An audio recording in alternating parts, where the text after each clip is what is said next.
Studnik Aquatics here. I am setting up this 75-gallon soft coral tank, and I need to make sure that I'm covered in case the electricity goes out. I live in a part of the country where it is very cold. I think it's 12 below zero right now, Fahrenheit.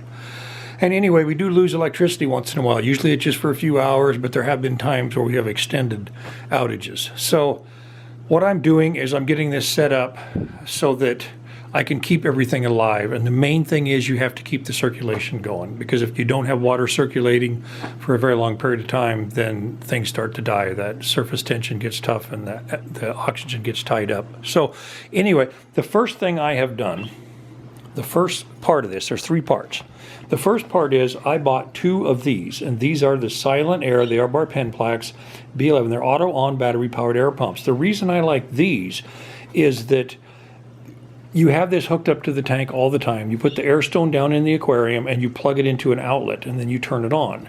It does not run. As long as that outlet is getting electricity, it does not run. The minute you lose electricity, and during a power outage, all of a sudden I don't have any electricity in the whole house, the second that that happens, this thing kicks on and starts blowing air out of the air stone. And I did get two of them because they're rated for something like 55, 60 gallons or something. And I just wanted to be safe, so I bought two. And so what I've done is I have them permanently attached right here on the back. This is the frame that I made for my lights. They are on, they are plugged in. There is one on this end, and there is also one on the other end, and they're behind the tank so you can't really see them.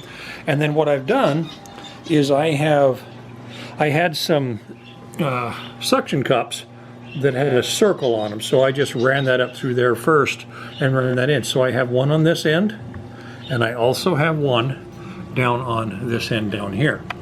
And I've already tried them. I went ahead and I unplugged them, and the minute I unplugged them, they started running, and they blow a lot of bubbles.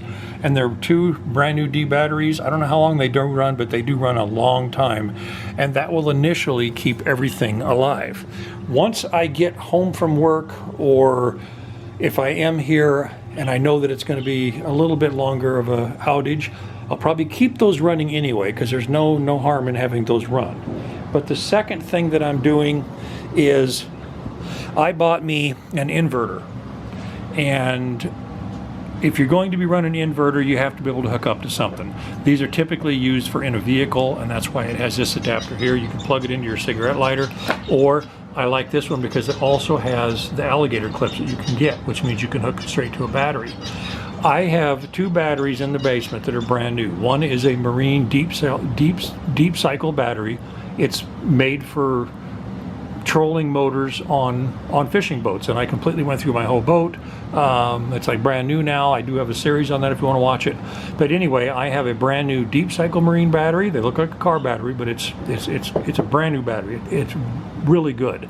And then I have another one that's just a regular marine battery for starting and stuff. So I have them downstairs in my shop, and I do have a charger, and I make sure they're charged up at all times. So if the electricity goes off, and it's going to be off for very long, I will bring one of those car batteries up, put a piece of wood on the floor, and set that car battery right there. I can then hook these up to the car battery. This is your positive, that's your negative, and then right down in here is where I plug in. And I have an Aquatop MCP, I think it's a 5. And I think it runs 6.2 watts to run it, so it's real low wattage. And then I will put that circulatory pump in the tank, and I will bring the cord out and plug it into here and turn this on. And that will give me good circulation in that tank as long as that car battery lasts, or that boat battery.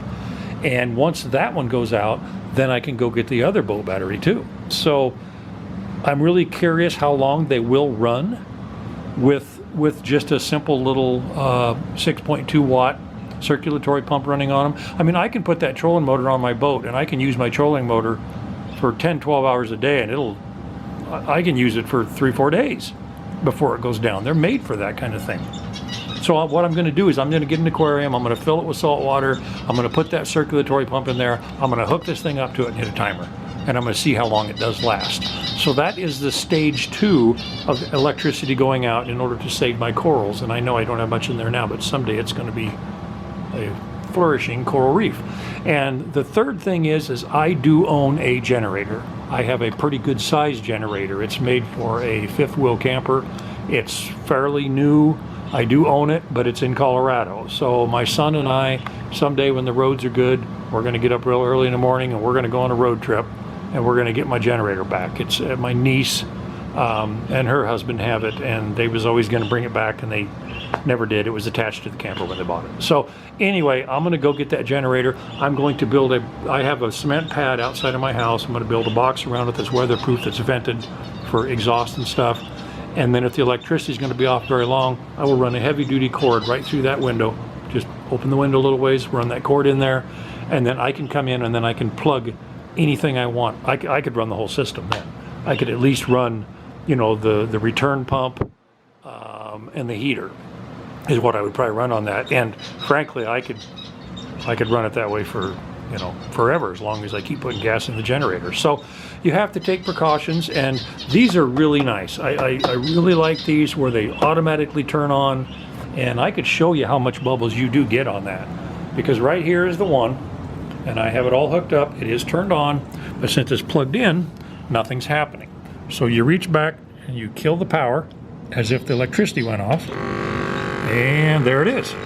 I mean, that's a pretty good stream of bubbles.